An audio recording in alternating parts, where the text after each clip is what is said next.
The Fusaka upgrade, arguably the most important upgrade to the Ethereum ecosystem ever, is a major system overhaul that focuses on making the network faster and cheaper, especially for layer 2 scaling solutions like rollups such as Optimism, Arbitrum, and Base.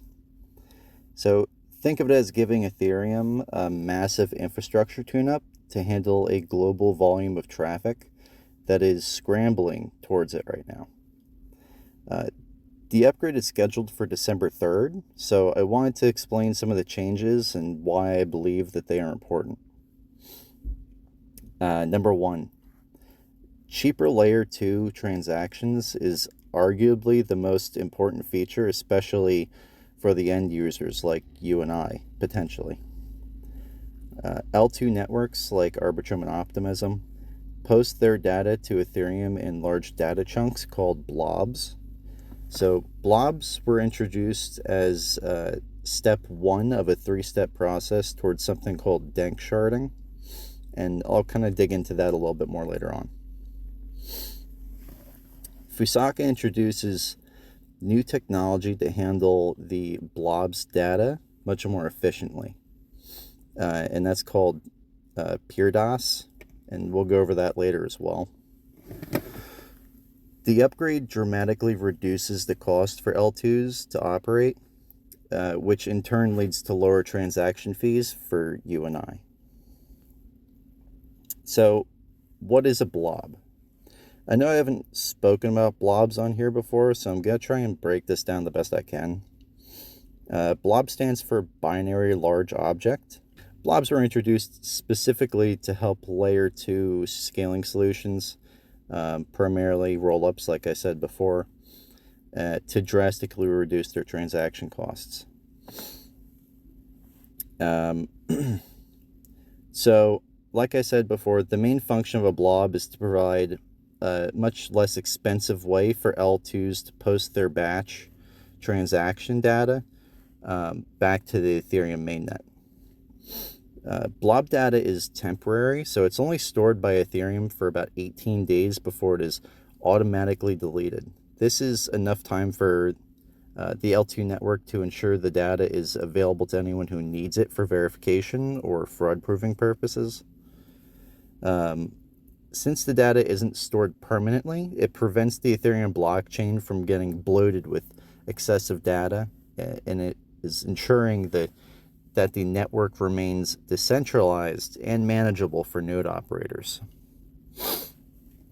So in short, blobs offload the large data requirements of L2 rollups to a cheap temporary storage space on the L1, which is the mechanism that unlocks massive fee reduction for L2 users. So number two, and as I mentioned before, PeerDOS, or peer-to-peer data availability sampling, is a new mainnet rollout for Ethereum that has been in the works for years. It allows nodes to verify the integrity of L2 data by only checking small random data samples instead of needing to download the entire blob. This reduces the hardware and bandwidth demands on validators, making the network more efficient and easier to keep decentralized as it continues to grow.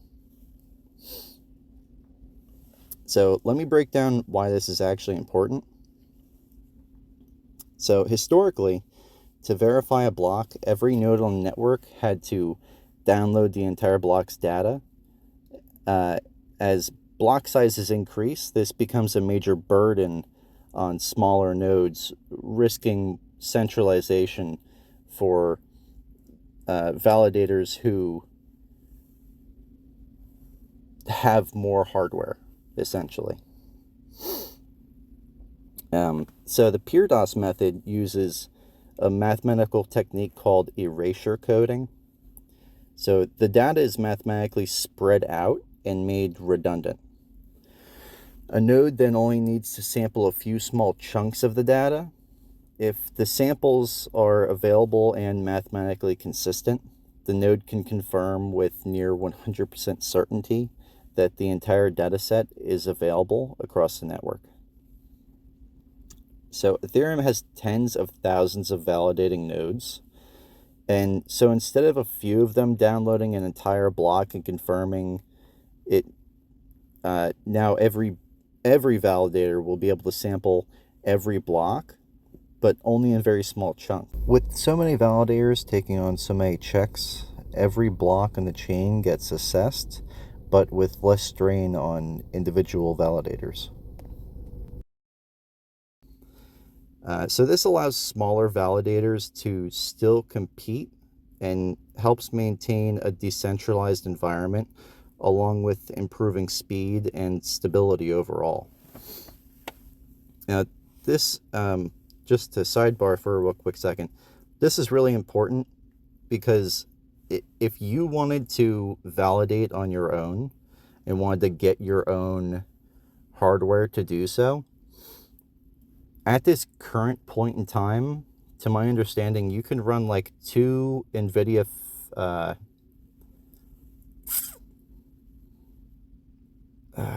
what is it?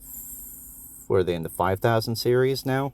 It's one of the 5 that, like 2 of the 5000 series GPUs, and you're able to essentially validate on your own, which is phenomenal. And it's going to become easier for validators. You're going to be able to use less GPU to validate more. So it's only going to get better. So that 3-step process I spoke about earlier for dank sharding.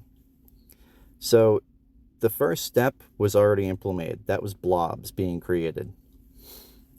Number 2 is PeerDAS, which is coming out in the Fusaka upgrade. And number 3 is something called the merged fee market. And so that ensures that there's only one auction and one decision maker for every 12-second block.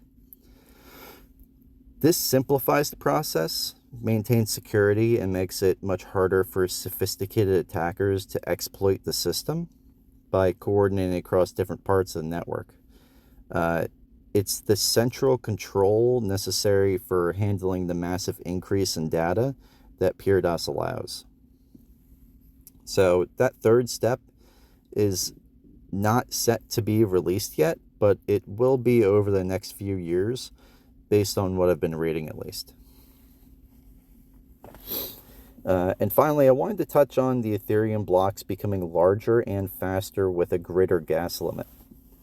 So the upgrade increases the maximum amount of computation that can be performed on a single Ethereum block. That's known as the gas limit. The current block gas limit is about 60 million gas. That represents the maximum computational capacity. And the Ethereum network has agreed upon for any single block to be able to use that. So it's basically everybody agreed this is what we want our gas limit to be set at. And so at least 50% of the population said, okay, this is what we want. Just to break that down a little bit. So this allows for more transactions to be processed directly on the main Ethereum chain, and therefore makes it easier and faster for end users to complete transactions. So to explain just how fast Ethereum is expecting to grow, in January of 2025, the gas limit for Ethereum was around 30 million validators. Around 30 million.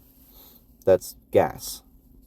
So validators have now coordinated and raised this to 60 million. And like I had mentioned earlier,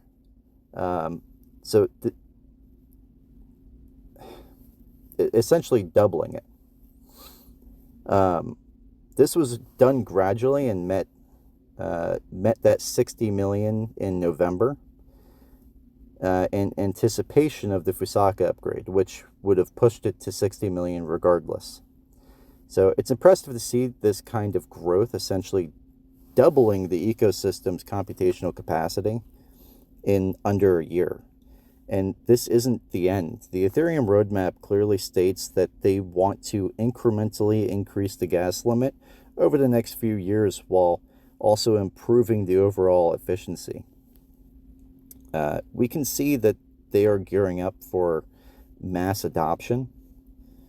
I see this as very bullish, and I'm extremely excited to see where this takes the ecosystem overall. So, in short, the Fusaka upgrade is a behind-the-scenes architectural shift that aims to solidify Ethereum's roadmap to massive scalability, mainly by making the L2 solutions that build on top of it highly performance and extremely affordable. So if you like this video, please hit the like button and subscribe. If you have any suggestions, please leave me a comment down below, and thank you for watching.